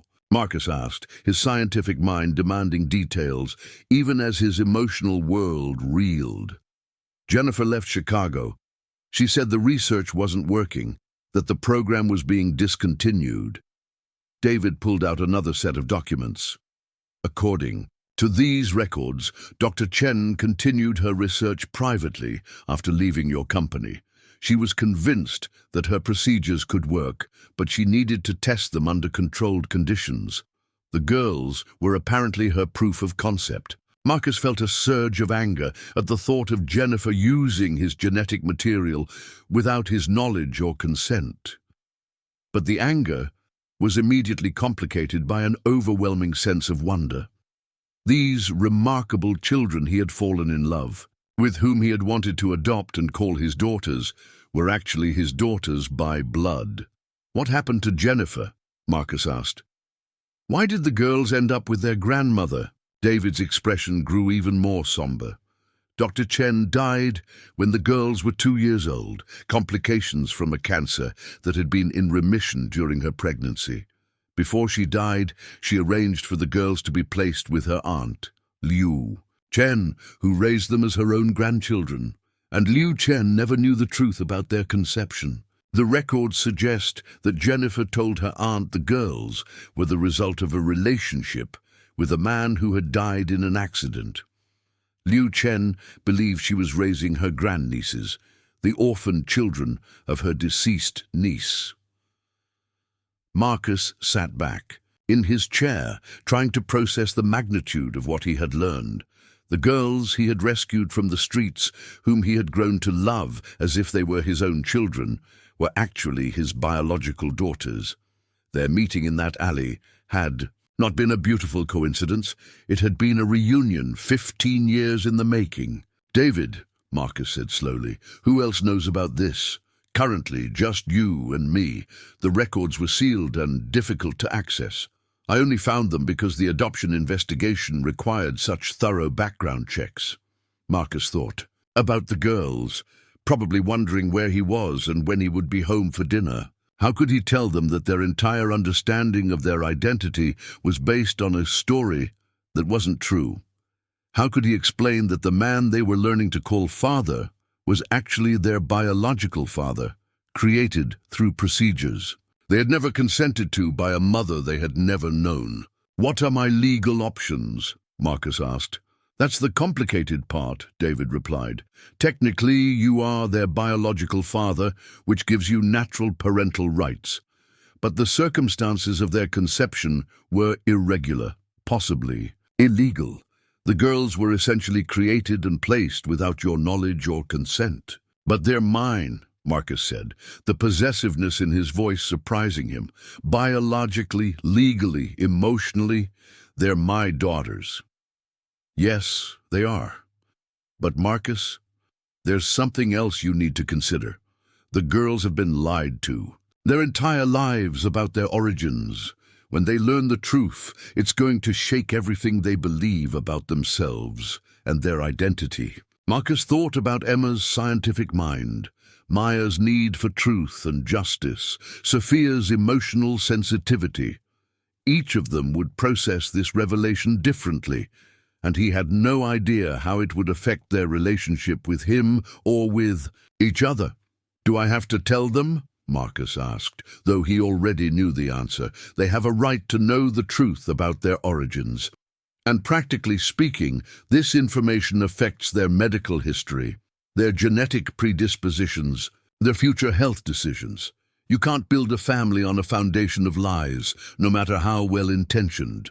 Marcus stood up and walked to the window, looking out at the bustling city where his daughters were probably working on their projects, safe and happy in the home they had built together. "How do I tell 3 children that everything they thought they knew about themselves is wrong?" he asked quietly. "Very carefully," David replied, "and with a lot of love. The truth is that this doesn't change who they are or how much you care about them. If anything, it explains why you all connected so strongly, so quickly." "They're going to have questions I can't answer," Marcus said. "About Jennifer, about why she did what she did, about why they ended up on the streets if I'm their biological father. Those are questions you'll have to work through together as a family. But Marcus, consider this. The girls survived homelessness, found their way to you, and helped heal the loneliness you've carried for years. Whether you call that coincidence, fate, or genetics, it's remarkable." As Marcus drove home through the Chicago evening, his mind raced with questions and emotions he couldn't sort out.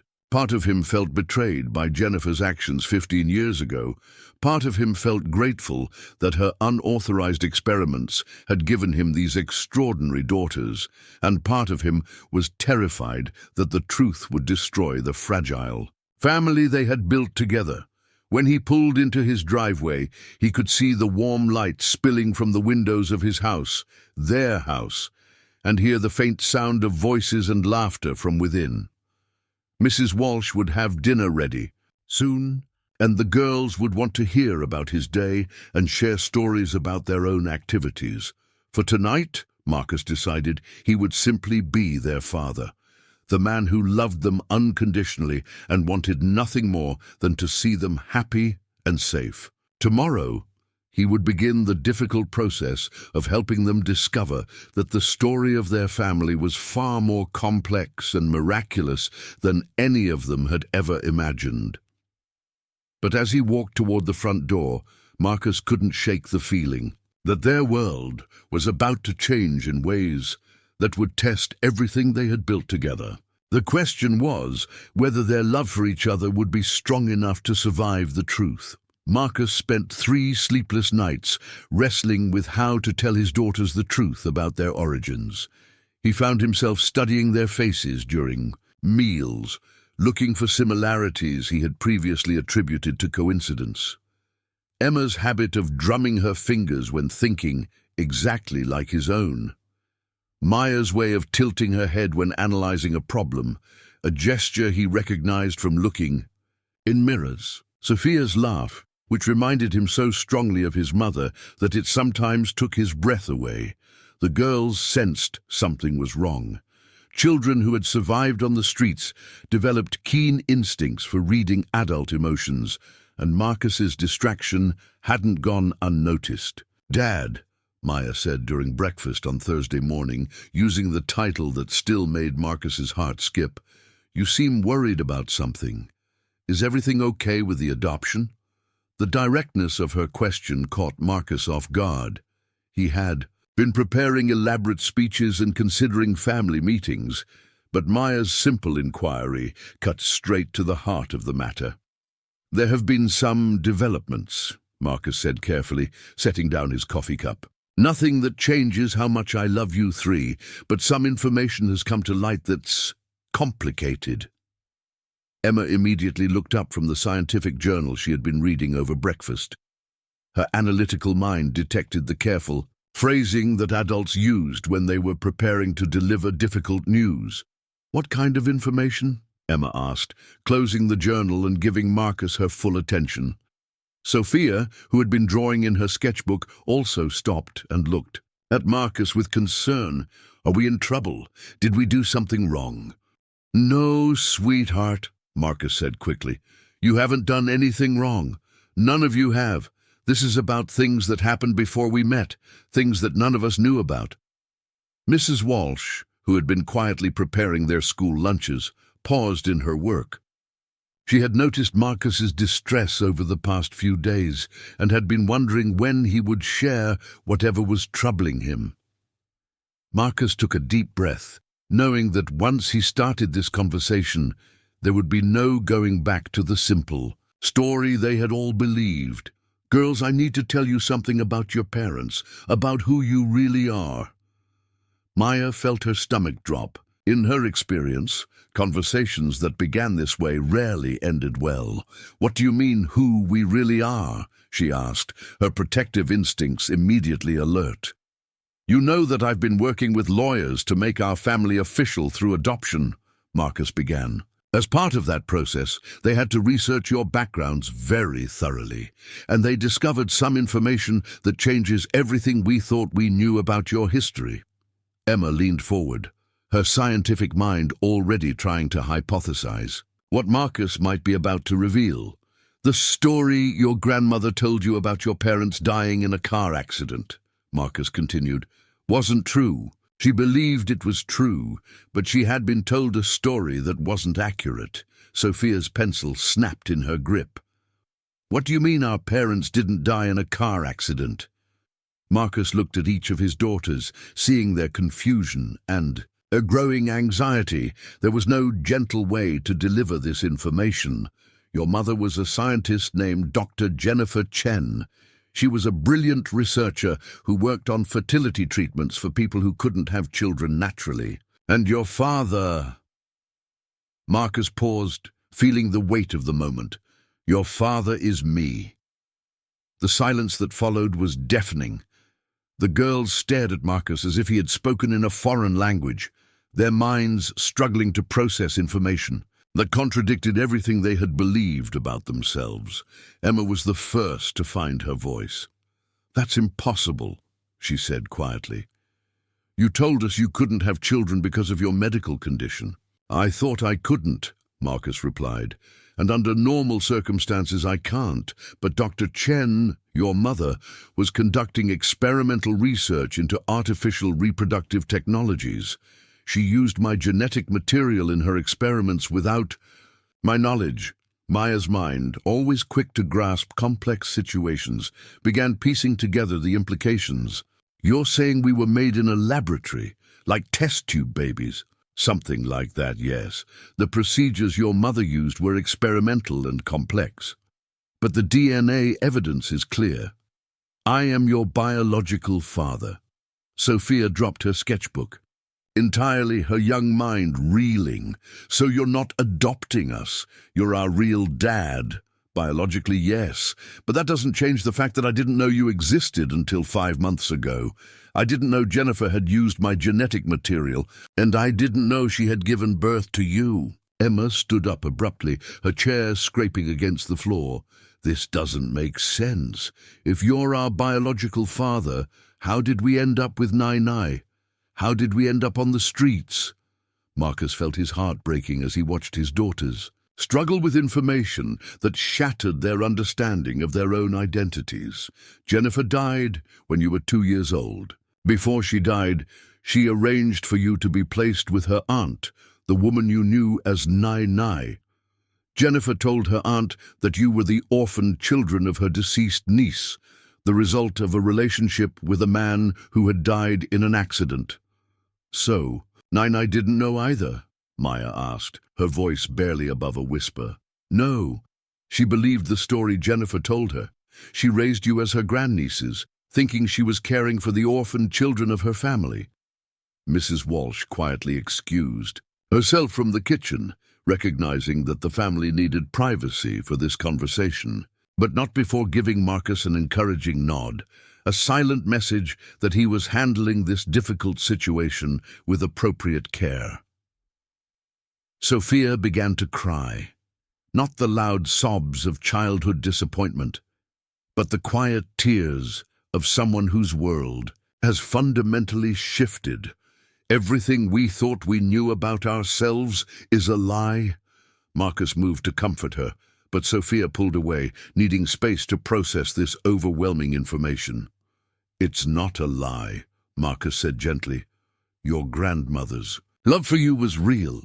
The way she raised you, the values she taught you, the care she provided, all of that was genuine. She did the best she could with the information she had."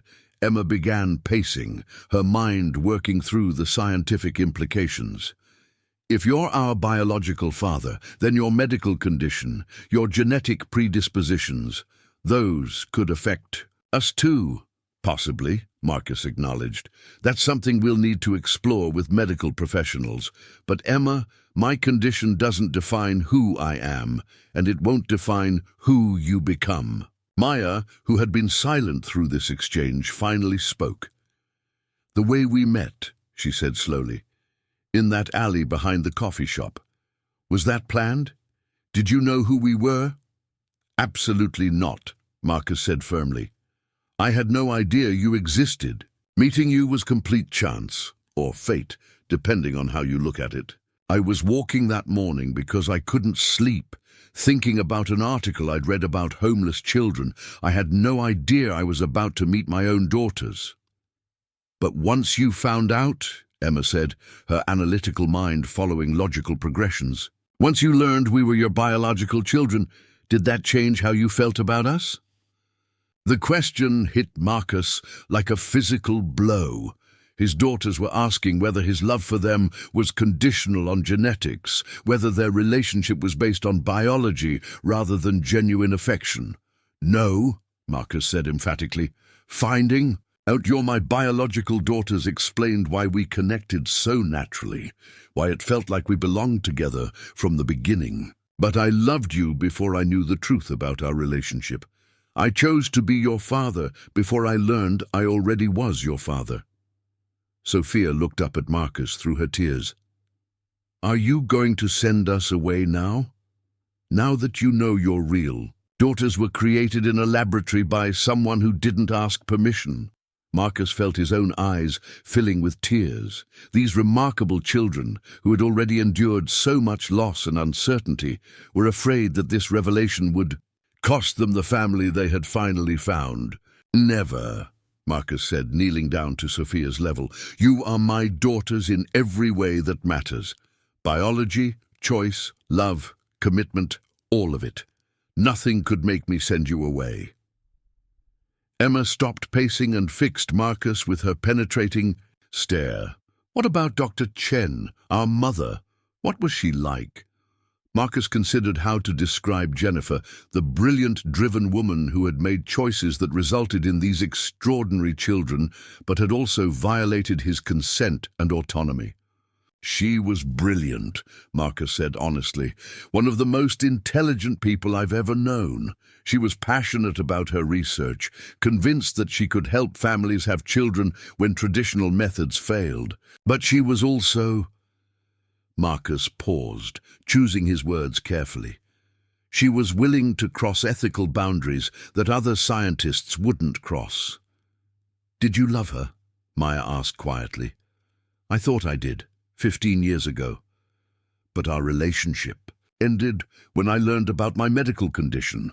I wasn't ready to handle the implications, and Jennifer was focused on her research.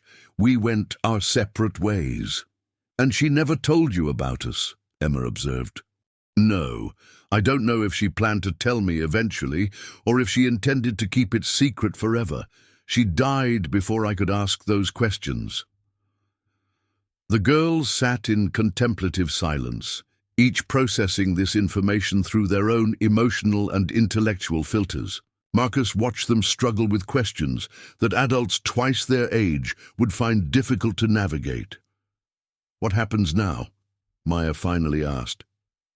"Do we still want to be adopted by you if you're already our biological father?" "That's up to you," Marcus replied.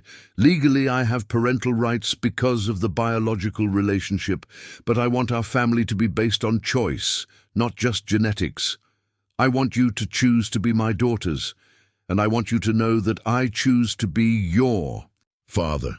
Emma looked at her sisters, then back at Marcus. "Can we have some time to think about this, to talk about it together?" "Of course," Marcus said. "Take all the time you need.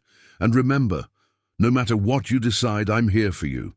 We're family, however you want to define that."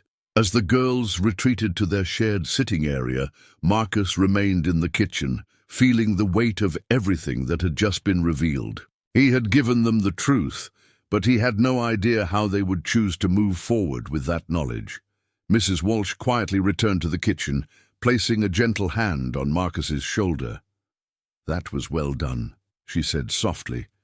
"You gave them honesty and choice. That's all any parent can do." Marcus looked toward the stairs where his daughters had disappeared, wondering if the truth would ultimately strengthen their family or tear it apart. Only time would tell whether love was strong enough to survive the shock of discovering that their beautiful coincidence was actually a reunion 15 years in the making. The triplets disappeared into their shared sitting area for what felt like an eternity. Marcus paced his office, unable to concentrate on work, while Mrs. Walsh maintained her usual household routines with the quiet efficiency of someone who understood that normalcy was sometimes the best medicine during family crises. Through the interconnected rooms of the girls' wing, animated discussions could be heard, voices rising and falling with emotion, occasional silences, and what sounded like intense debates. Marcus resisted every urge to eavesdrop, knowing that his daughters needed space to process this revelation without his influence. Hours passed. Mrs. Walsh served lunch on trays that were taken to the girls' rooms, but returned largely untouched. Marcus managed only coffee, his stomach too knotted with anxiety to accept food. By late afternoon, he was considering whether to check on them when Maya appeared in his office doorway. "Dad," she said, the word carrying weight and deliberation, "we're ready to talk." Marcus followed Maya to the family room, where Emma and Sophia waited with notebooks, drawings, and what appeared to be a carefully organized presentation. Despite everything they had learned that morning, his daughters had approached this crisis the way they approached all challenges, as a team with analytical thinking and creative problem-solving. "We've been discussing everything you told us," Maya began, taking her role as spokesperson seriously. "And we have questions, lots of them." Marcus settled into his usual chair, noting that the girls had arranged themselves in their customary formation. Maya in the center, Emma with her technical notes, Sophia with her artwork. Their body language was more formal than usual, but not hostile. "Ask me anything," Marcus said. "I'll answer as honestly as I can." Emma consulted her notebook first. We researched Dr. Jennifer Chen online. There are articles about her work, papers she published, mentions of her research into fertility treatments, but nothing about experimental procedures or unauthorized use of genetic material. That's not surprising, Marcus replied. What she did would have been highly controversial, possibly illegal. She wouldn't have published those details. Were there other children? Sophia asked quietly. Are the babies created from her experiments? The question caught Marcus off guard. In his focus on processing his own relationship to the girls, he hadn't considered the possibility that they might have genetic siblings. I don't know, Marcus admitted. The legal investigation only focused on your specific case. But Sophia, that's an excellent question that we should explore. Maya leaned forward, her expression serious. We need to understand why Dr. Chen did what she did, not just the science but the reasons, because her choices affected all of us. Marcus recognized Maya's need to understand human motivations, the same drive that would make her an excellent lawyer or social advocate someday. From what I remember of Jennifer, she was passionate about helping families who couldn't have children naturally. She saw infertility as a problem that science could solve, and she was willing to push boundaries that other researchers wouldn't cross. But she didn't ask your permission, Emma observed, her ethical framework struggling with the implications. No, she didn't. What she did violated medical ethics and personal consent. Even if her intentions were good, her methods were wrong. Sophia had been drawing while they talked, and now she held up her sketch, a complex diagram showing connections between different figures. We drew our family tree, she said, all the real connections, not the story we thought was true. Marcus examined the drawing, marveling at Sophia's ability to visualize complex relationships. The diagram showed Marcus connected to Jennifer Chen, with lines leading to the three girls. It showed their grandmother Liu Chen as Jennifer's aunt, not their biological grandmother. It even included question marks representing potential other, children from Jennifer's experiments. This is remarkable, Sophia. You've captured something very complex, very clearly. Art helps me understand things that are confusing, Sophia replied. And this situation is really confusing. Emma took over the conversation, consulting her careful notes. We've identified several problems that need solutions. First, we need medical information about genetic predispositions and health risks. Second, we need to understand the legal implications of our unusual origins. Third, we need to decide how to define our family going forward. Marcus felt a surge of pride at Emma's systematic approach. Even in crisis, his daughters were thinking clearly and constructively.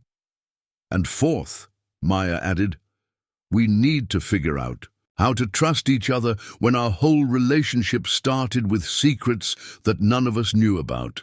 The fourth point hit Marcus hardest. His daughters were questioning whether their family could survive being built on a foundation that had turned out to be incomplete. Let me address that last point first, Marcus said. Our relationship didn't start with secrets. Our relationship started with three brave girls who saved a lost man in an alley, and a man who recognized something special in those girls. The biological connection explains why we felt drawn to each other so quickly, but it doesn't change the choices we made to become a family. Sophia looked up from her continuing sketches. But if we hadn't been your biological daughters, would you still have wanted us? The question revealed the fear underlying all their concerns, that Marcus's love for them was based on genetics rather than genuine affection. Sophia, I fell in love with you three before I knew about any biological connection. I saw Maya's protective strength, Emma's brilliant mind and your artistic heart, and I wanted to be part of your lives. Learning that you're my biological daughters explained the connection, but it didn't create it. Emma consulted her notes again. We also need to discuss Dr. Chen, our mother.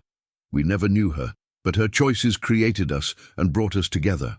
We think we should learn more about her." "What kind of information are you looking for?" Marcus asked. "Everything," Maya said simply. "What she was like as a person, what her research really involved, whether she had regrets about her choices. We can't understand ourselves completely without understanding her." Marcus nodded, recognizing the wisdom in their request. "I can share what I remember from our time working together, and I can contact colleagues who might have known her after she left Chicago. We also want to see the laboratory records," Emma added. "The technical details about the procedures she used. We have a right to understand how we were created."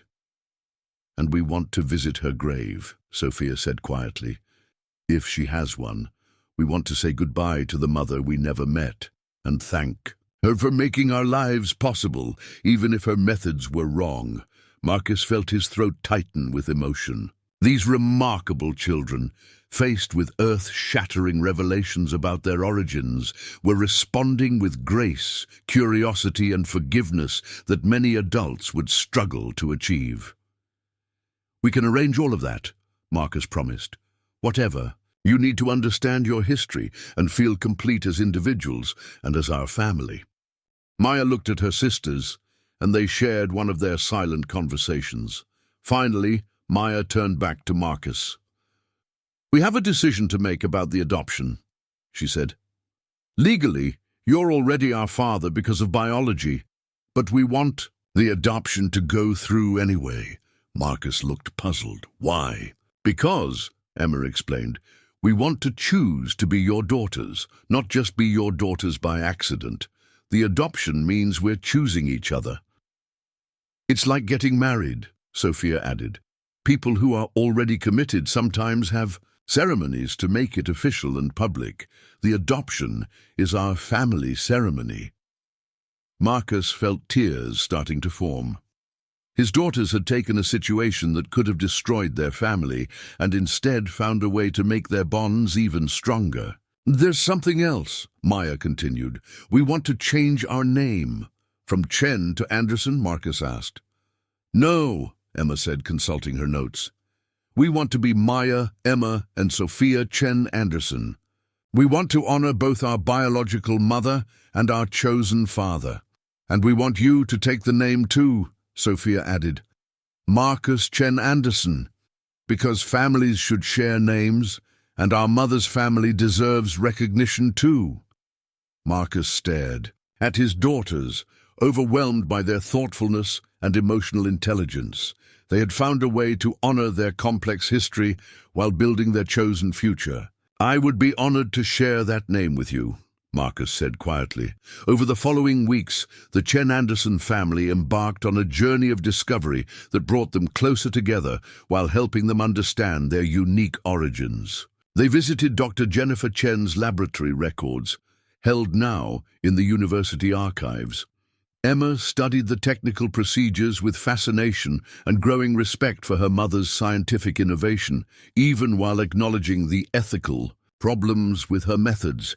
They traveled to the cemetery where Jennifer was buried and held a small ceremony where each girl said goodbye to the mother they had never known. Sophia left drawings, Maya left a letter, and Emma left a small mechanical device she had built, a kinetic sculpture that moved with the wind, representing the ongoing impact of Jennifer's choices.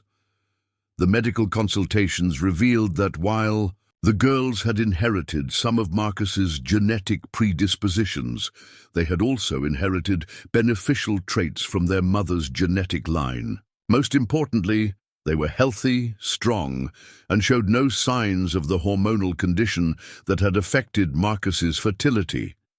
Perhaps most surprisingly, their research revealed that they did indeed have genetic siblings, 2 other children, created through Jennifer's experimental procedures, who had been placed with families in different states. The Chen Anderson family began the process of reaching out to these families, creating the possibility of extended connections that none of them had imagined. The adoption ceremony took place on a bright spring morning in the courthouse where Marcus had once handled business contracts, but had never imagined handling anything as important as legally becoming a father. Judge Patricia Williams, a family court veteran who had overseen thousands of adoptions, remarked that she had never seen a case quite like theirs. "This adoption is unique," Judge Williams said, "not because of the biological relationship, but because of the conscious choice being made by all parties to formalize bonds that already exist. Maya, Emma, and Sophia, do you understand that you are choosing Marcus Chen Anderson to be your legal father?" "Yes, Your Honor," Maya replied for all three sisters. "We choose him because he chose us first, and because families are built by love and commitment, not just by biology. And Marcus, do you understand that you are choosing to be the legal father to these three remarkable young women?" "Yes, Your Honor. They saved my life in more ways than I can count, and I want to spend the rest of my life trying to be worthy of being their father." Judge Williams signed the papers with a smile. "By the power vested in me by the state of Illinois, I declare that this adoption is final. Congratulations, Chen Anderson family." The celebration that followed was everything Marcus had never known he wanted. Mrs. Walsh had prepared a feast. Dr. Chen and the other tutors joined them for dinner, the house filled with laughter, stories, and the comfortable chaos of family life. But the most meaningful moment came that evening when the four Chen Andersons sat together in the family room, working on their latest collaborative project. Emma was designing a water purification system that could be manufactured affordably for developing countries. Maya was researching the legal frameworks needed to distribute such technology. Sophia was creating educational materials that would help communities understand and maintain the systems, and Marcus was learning that being a father meant not just providing resources and opportunities, but also learning from children who saw the world with clarity and compassion he had forgotten he could possess. "Dad," Emma said, looking up from her technical drawings, "do you think Dr. Chen would be proud of what we're doing?" Marcus considered the question carefully. "I think she would be amazed by who you've become. You've taken her scientific innovation and combined it with ethical consideration and human compassion. You're everything she hoped to create and more." "We couldn't have done any of this without all three of our parents," Maya observed. "Dr. Chen gave us life, Nai gave us love and values, and you gave us opportunities and belonging." Sophia looked up from her artwork, an illustration showing their water purification system helping children around the world. "We're like a puzzle that needed all its pieces to be complete."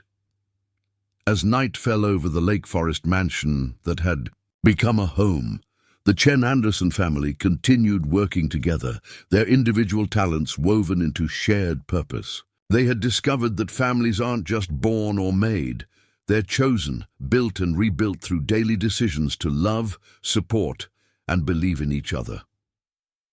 10 years later, Dr. Emma Chen Anderson would be featured on the cover of Scientific American for her revolutionary work in accessible medical technology. Maya Chen Anderson would be sworn in as the youngest federal judge in Illinois history, known for her advocacy for children's rights.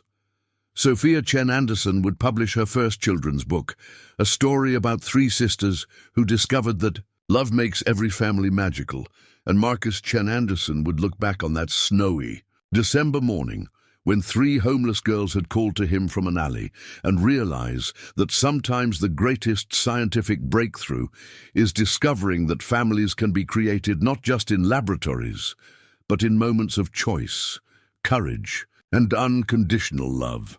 Their story began with a lonely billionaire and three sisters who had lost everything. But it became the story of a family built by science, strengthened by secrets, and ultimately defined not by how they came together, but by how they chose to stay together.